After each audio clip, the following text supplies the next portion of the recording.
अस्सलाम वालेकुम। आप देख रहे हैं एडी मलक ऑफिशियल। मैं हूं ज़ुबैर रवान। हमने कल की वीडियो में आपसे ये वादा किया था कि हम कुछ मज़ीद हकाइक आपके सामने रखेंगे, कुछ मज़ीद चीज़ें आप लोगों के सामने रखेंगे ताकि आपको समझ आ जाए कि ये डिलीवरी बॉय कत्ल केस है क्या, कसूरवार कौन है, राब्ते किसकी जानिब से किए गए।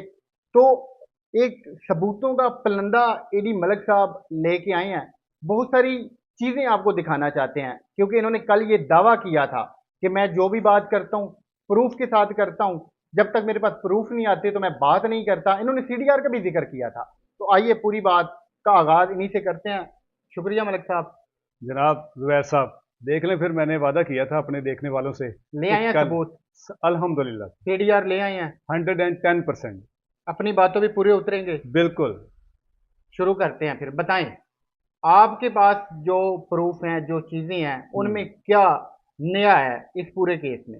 जुबैर साहब, ये जो आमना कह रही थी कि मेरे फुल फुल सीडीआर में कॉन्फिडेंस के साथ। फुल कॉन्फिडेंस के हम्म, साथ, क्योंकि उसे पता था हम्म। कि मेरे सीडीआर से कुछ निकलना ही नहीं है। जुबैर साहब, एक तरफ आप ये बात कर रहे हैं कि मैं सीडीआर लेकर आया हूँ, दूसरी तरफ आप ये बात कर रहे हैं कि निकलना ही कुछ सर नहीं वो है। उसका कहना था ना कि अच्छा, मैं आमना का कहना था। आमना का ये कहना था कि सीडीआर में कुछ भी नहीं है, आप सीडीआर निकलवा लें। तो मैंने आप आज अल्हम्दुलिल्लाह से। आपने किसकी सीडीआर निकलवाई है? आमना की, रईस की, फरहान की, किसकी? सर देखें, आमना का नाजायज रिलेशन किसके साथ था? रईस के साथ। रईस के साथ। मुबैना तौर पे। मुबैना तौर पे, ठीक हम्म, है जी। मैंने रईस की जो सीडीआर है हम्म। वो मैंने हासिल कर ली है। ठीक है।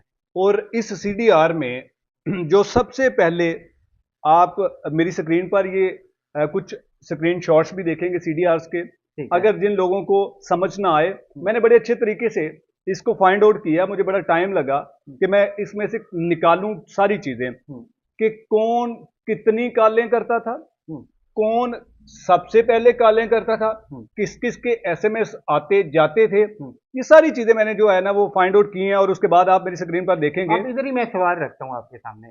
फरहान का भी इंटरव्यू किया, आमना हम्म। का भी मैंने इंटरव्यू किया। उन्होंने ये बात की कि रईस मुसलसल आमना के पीछे पड़ा हुआ था, आमना को फोन करता था, आमना को मैसेजेस करता था। अब चूंकि आपके पास सीडी आ रहा है तो भाईजान आप ये बताएं कि किसकी जानिब से पहले फोन कॉल का आगाज किया गया। जुबैर साहब, सबसे पहले अब तक की जो मेरे पास सीडीआर है, हम्म, ये तकरीबन को 3 माह पुरानी सीडीआर है। हम्म, और इस सीडीआर में जब सबसे पहले हम्म, ये जो नंबर है, एक नंबर, ये सीडीआर है फरहान के नंबर की, हम्म। कि फरहान के सीडीआर में किस किस ने राब्ते किए हैं। ठीक है। और जो आमना का नंबर है, हम्म। उस नंबर के पीछे भी बड़ी हिस्ट्री है, ठीक अच्छा। है ना। वो हम आने वाली वीडियोस में हम्म, उसको भी एक्सप्लेन करेंगे, और हम्म, उसमें भी सबूतों के साथ कुछ हम्म, ऐसे हकायक आप सबके सामने रखेंगे। लेकिन इस वाली सीडीआर में, रईस की सीडीआर में, सीडीआर के मुताबिक, हम्म। मेरे मुताबिक नहीं, ठीक आपके है। मुताबिक नहीं, ठीक है। सीडीआर के मुताबिक जो सबसे डाटा पहले, आपको मिला है इसके मुताबिक। इसके मुताबिक। ठीक है। और मैं, कोई भी शख्स हम्म, इस सीडीआर को चैलेंज करना चाहे, हम्म। वो मैं हाजिर हूं। बिल्कुल ठीक है जी। ठीक है। दूसरी बात अब करते हैं जी, हम इस तरफ चलते हैं। सीडीआर के मुताबिक हम्म, सबसे पहले मैसेज जो है हम्म। वो रईस की जानिब से आमिना के नंबर पर डिलीवर हुआ है। हुआ होगा। मैं, आप फर्ज करें इस बात को मान लेता हूँ। हम्म। अब चूंकि हर बंदा जानता है कि रईस डिलीवरी बॉय था, वो पार्सल देने जाता होगा तो सर उसने कर दिया सर होगा। देखें, जो देखें, मेरे घर भी पार्सल आते हैं, मैं भी पार्सल मंगवाता हूं। हम्म, जब कोई राइडर सबसे पहले किसी का पार्सल लेकर किसी भी एरियाज में, किसी भी लोकेशन पर, जो दी गया एड्रेस होता है, जो दिया गया एड्रेस होता है, हम्म। उस पर जब पहुंचता है तो सबसे पहले वो कॉल करता है। ठीक है। ठीक है जी। यहाँ पे अब कॉल की गई है। यहां पर जो फर्स्ट, जो सीडीआर में जो सबसे पहला नंबर जो आया है हम्म, पहली दफा, हम्म।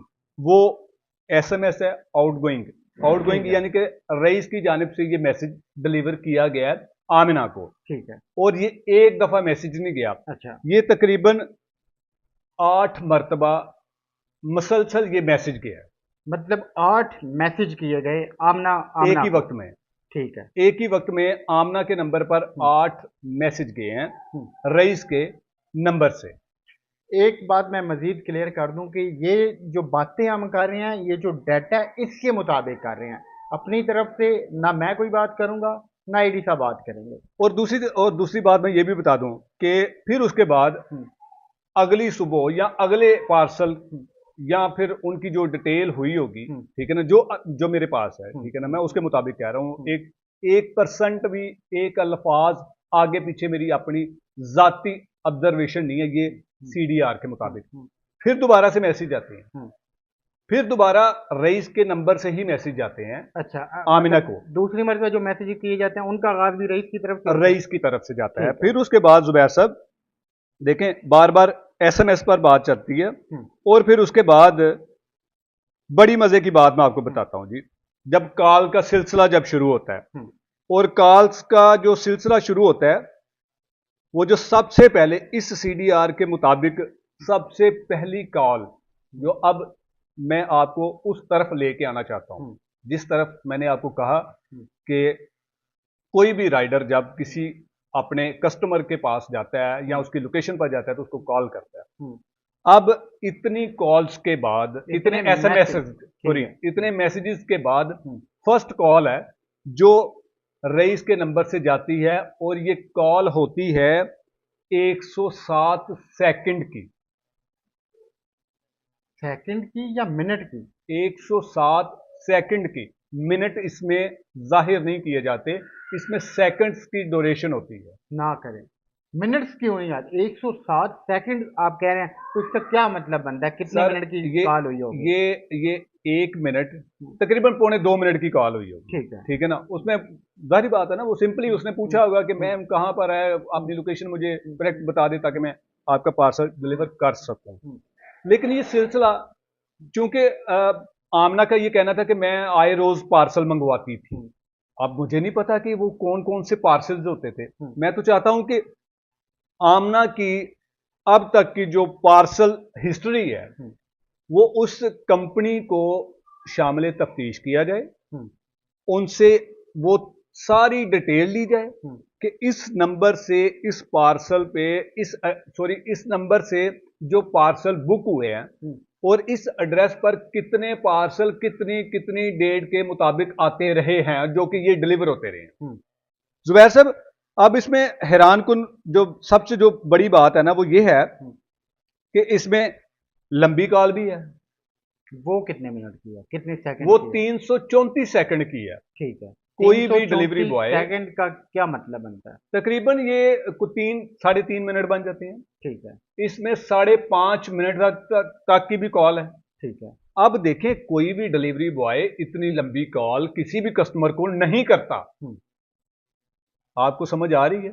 लोगों को तो आ रही है, क्योंकि कोई भी पार्सल डिलीवर करने वाला जो राइडर होता है, नहीं, ये भी तो हो सकता है कि उसको एड्रेस की ना समझ आ रही हो, वो पूछते पूछते भी तो इतनी तो लंबी भाईजान देखे ना, एक दफा एड्रेस की समझ नहीं आ रही, जब एक दफा बंदा पहुंच जाता है तो उसके बाद तो अगला पार्सल आता है ना, तो दरवाजे की बेल बजाता है राइडर कि जी आपका पार्सल आ गया। और जो पार्सल बुक करने वाला होता है ना, उसे भी पता होता है कि मुझे किस डेट को या कब तक मुझे ये पार्सल मेरे घर तक डिलीवर हो जाएगा। इन 3 महीनों के अंदर आपने ये भी तो डाटा कलेक्ट किया होगा कि कितनी फोन कॉल्स की गई और कितने मैसेजेस किए गए? लातादाद मैसेजेस हैं। ठीक है, ठीक है जी। सारे के सारे पहले रईस की तरफ से किए गए थे? नहीं, रईस की तरफ से नहीं किए गए थे। आगाज मैंने आपको कहा कि रईस की तरफ से हुआ। ठीक है, उसके बाद उधर से भी आने शुरू हो गए, उधर से आते रहे हैं। अब जो पहली इस कॉल रिकॉर्डिंग और इस सीडीआर के मुताबिक जो पहली कॉल बैक रईस के नंबर पर आती है आमना की तरफ से, वो आती है जस्ट 4 सेकंड की। अच्छा, सिर्फ और सिर्फ 4 सेकंड की। बिल्कुल ठीक। अब उसमें 4 सेकंड में क्या कहा होगा मुझे नहीं पता, आमना बता सकती है। बिल्कुल ठीक। अब ये जो खातून कहती थी कि मेरा आप सीडीआर निकलवा के देख लें, कुछ भी नहीं है उसमें, लेकिन इस सीडीआर में आपकी कम्युनिकेशन तो सामने आ गई है। अभी यहाँ पे मैं आपसे यही सवाल करने लगा था कि आपने रईस की सीडीआर ले ली, आपने प्रूफ इकट्ठे कर लिए, आपने डाटा कलेक्ट कर लिया, तो भाईजान आपको चाहिए था कि आप आमना का डाटा वो भी लेकर आते, आप फरहान का डाटा वो भी लेकर आते, आप ये बताते कि इन दोनों का कितने टाइम रईस के साथ राब्ता रहा, या फिर ये। जुबैर साहब, बिल्कुल बिल्कुल आपका पॉइंट वैलिड है। मैं आपको ये बता दूं, आमिना की जो सीडीआर है ना, अच्छा। उसके पीछे ना बहुत सारी ऐसी चीजें हैं हम्म, जो जब आप सुनेंगे ना, ठीक जब है। मैं लोगों को बताऊंगा, अच्छा। लोग उस पर यकीन करेंगे। ठीक मैं है। बड़े दावे के साथ कहता हूं, हम्म। और ये मेरा चैलेंज है। हम्म। अगर मेरे इस इंकशाफ की वजह से हम्म। अगर मैं झूठा साबित हूं हम्म। तो मैं कसूरवार हूं और मैं सजा का मुस्तहक हूंगा। आप बड़ा दावा कर रहे मैं हैं। सर बहुत बड़ा दावा कर रहा हूं, लेकिन इसके लिए हम्म। जो आमिना के सीडीआर है, हम्म। इसके पीछे बहुत लंबी कहानी है। तो उस लंबी कहानी में से उस, दो तीन पॉइंट बता दें आप। मैंने आपको जैसा कि आपसे वादा किया था, अपने देखने वालों से वादा किया था कि मैं सीडीआर लेकर आऊंगा। ठीक है। सीडीआर की ये जो कुछ चंद आप स्क्रीनशॉट चलते हुए स्क्रीन पर देख रहे हैं, आपने ये वादा किया था आप मैंने सीडीआर भी सर ले वो आए मैंने देखे भाईजान, आप इस रईस की लेकर आए हैं, सर आप मैं आमना की लेकर आए, अवान आप साहब फरहान की लेकर आए, अवान आप साहब लोगों को मैं वो दिखाएं। अवान साहब मैं वादा करता हूं अपने ऑडियंस से, मैं वादा करता हूं, क्योंकि एक वीडियो में अगर मैंने सब कुछ बता दिया लोग बोर हो जाएंगे, क्योंकि ये बड़ी लंबी प्लानिंग है। मतलब आज की वीडियो में आप रईस का सारा कुछ बताना चाह रहे हैं, अगली वीडियो में आप आमना और फरहान का सर बताएंगे। मैं आपको बता रहा हूं कि लातदाद मर्तबा जब आगाज रईस के नंबर से हुआ था, हम्म। ठीक है, और जो उसके बाद किसी के साथ हेलो आए हो जाती है, हम्म। दोस्ताना माहौल बन जाता है। ये जो आप 1048 सेकंड की कॉल का जिक्र कर रहे हैं, ये किसकी तरफ से पहले की गई है, रईस की तरफ से या फिर आमना की तरफ से? जुबैर साहब, अब जरा दिल थाम कर ये बात सुनिएगा मेरी, हम्म। और मैं अपने देखने वालों को भी कहूंगा। हम्म। ये 1048 सेकंड की नहीं है, बल्कि 1053 सेकंड की कॉल है, और ये कॉल भी रईस के नंबर से आमना के नंबर पर गई है। इसका मतलब तो फिर वाजह यही है कि जो दोनों मुल्जमान जो कि पुलिस की हिरासत में हैं, जो बार बार ये कह रहे हैं कि पहले इसकी जानिब से जिक्र किया गया या फिर इसकी जानिब से पहले सिलसिला शुरू किया गया हम्म। फोन का, मैसेज का, वो इस बात पे तो सच्चे साबित हो रहे हैं। लेकिन सच्चे साबित उस हद तक नहीं हो रहे जिस हद तक वो चाहते हैं कि जी हम बिल्कुल पाक साफ है। पाक साफ तो देखिए नहीं हो सकते, इतना देखिए बड़ा मेरी बात जुर्म सुने किया उन्होंने। जुबैर साहब, इस सारे सिनेरियो में, इस सारे स्कैंडल में, जब कोई प्यार मोहब्बत की कोई कहानी होती है ना, तो उसमें ज्यादातर यही होता है कि लड़का बार बार कॉल करने की कोशिश करता है, जब उसको पता है कि अगली तरफ से मुझे रिस्पॉन्स मिल जाना है। अब लड़की जो है ना, शॉर्ट कॉल इसलिए करती है कि वो उसको इन्फॉर्म कर देती है कि जी मैं फ्री हूं, आगे से वो कॉल कट करके तो कॉल बैक कर दी जाती है। ठीक है ना, इस तरह भी अमूमन होता है। इसमें लेकिन वैसे ये भी हो सकता है कि हो सकता है व्हाट्सएप के ऊपर कॉल का सिलसिला जारी रहता हो, ये भी बिल्कुल हो सकता ये है। ये बड़ा वैलिड पॉइंट है, और आजकल ज्यादातर जो कॉल्स लोग करते हैं, और जिसका सबूत भी आपके सामने है कि जब रईस ने कॉल की थी तो आमना बड़े मुस्कुरा कर, खुले बाल छोड़कर, सर नंगे, उससे हंस हंस के बातें कर रही थी। और ये जो बड़ा पॉइंट और ये बड़ा एविडेंस जो है ना, वो इनको मिल गया था रईस को, नहीं तो जो इन्होंने कहानी बनाई थी। और दूसरी बात ये वैसा मैं आपको बता दूं, ये बड़ी शॉकिंग सी बात है, ये प्लान, ये जो कत्ल है ना, रईस का कत्ल अचानक से नहीं हुआ अभी। अच्छा। इसके पीछे बहुत बड़ी प्लानिंग है, जिसको अभी, जिस प्लानिंग को अभी तक कुछ सामने नहीं ला रहा। ये पुलिस का काम है कि उस प्लानिंग को सामने लेकर आए। उस प्लानिंग को जब आप सामने लेकर आएंगे तो बहुत सारे लोग इसमें मुलव्वस पाएंगे, ये मैं आपको बड़े दावे के साथ बता रहा हूं। और अभी मैं आपको बता रहा हूं कि इनके वो शवाहिद जो इन लोगों ने रईस को कत्ल करने से पहले किए थे, वो मिटाए जा रहे हैं वन बाय वन।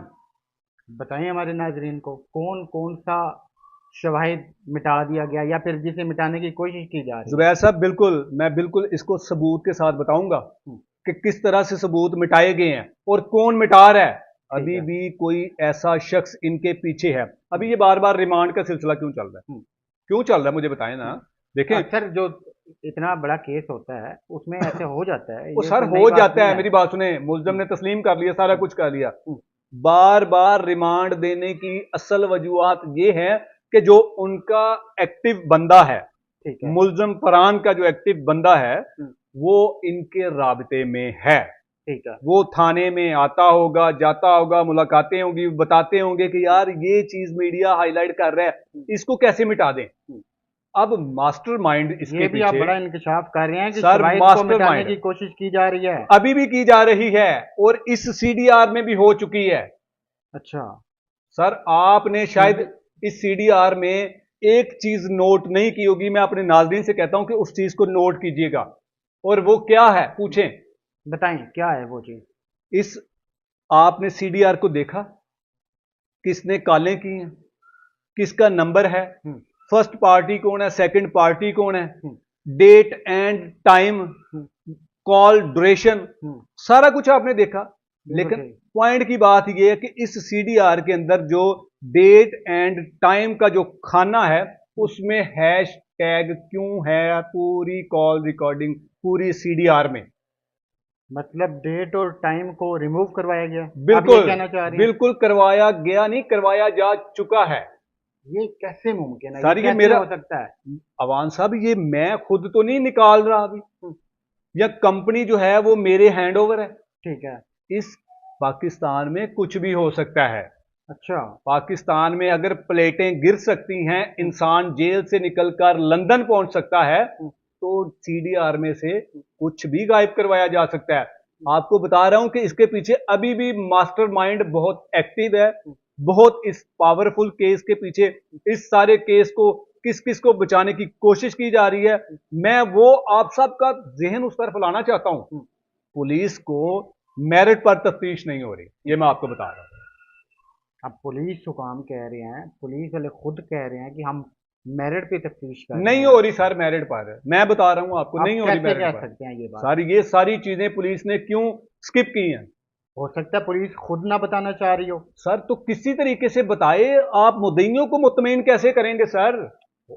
अब देखें, कुछ चीजें पुलिस मीडिया पे नहीं लेकर आती, सर मैं कहता हूं लोगों को बताना जरूरी नहीं समझती। अवान साहब, जब एक केस मीडिया का केस हो चुका है, मीडिया इसके साथ बिल्कुल इमोशनल के साथ जो अपनी फीलिंग्स है ना उसके साथ देख रहे हैं, लोगों की इमोशनल जुड़े हुए हैं इनके साथ। चलिए हमारे नाज़रीन को आप ये बता दें कि आखिरी कॉल कब की गई, मर्डर से कितना टाइम पहले, और किसकी तरफ से की गई? मैंने पहले आपको बताया कि डेट एंड टाइम जो है ना वो रईस की सीडीआर में से भी रिमूव किया गया है। अच्छा। तो मैं आपको कैसे बताऊं कि रईस का जो नंबर है वो किस जगह पर डीएक्टिव हुआ, कहां पर बंद हुआ, ये मैं आपको थोड़ी सी डिटेल बता देता हूं कि ये Johar Town D block Ghousia scheme के अंदर इसका नंबर जो है वो आखिरी दफा इसकी लोकेशन जो है वो डी ब्लॉक जोहर टाउन गौसिया कॉलोनी में है। और जो आखिरी रईस के नंबर पर जो मैसेज आया था वो मैसेज किसी बिलाल नाम के शख्स का मैसेज रईस के नंबर पर आया था। और वो क्या मैसेज था, वो बंदा बिलाल कौन है उसको सामने लाना चाहिए, क्या वजूहात हैं, अब तक इन सारे शवाहद को क्यों स्किप किया जा रहा है? ये कुछ सवालात हैं जिनका जवाब जानना इंतहाई ज़रूरी है। अभी कुछ और इंकशाफात बाकी हैं, कुछ और चीज़ें हैं जो ऐसा थोड़ा सा मैं आपको बता दूं एक और बात इसी वीडियो में, क्योंकि इस वीडियो का इस वाले जो इंकशाफ का है ना वो हम अगली वीडियो में इसका पूरा पोस्टमार्टम करेंगे। जो आमना का नंबर है वो आमना के नाम पर रजिस्टर्ड नहीं है। अच्छा, वो किसके नाम पे रजिस्टर्ड है? वो हम अगली वीडियो में आपको बताएंगे। बस फिर आप वेट करें हमारी अगली वीडियो का, उसमें भी बड़ी डिटेल के साथ कुछ चीज़ें हम आपके सामने रखेंगे, तो फैसला आप लोगों ने खुद करना है। तो मिलते हैं अगली वीडियो में। अल्लाह हाफिज़। अल्लाह हाफिज़।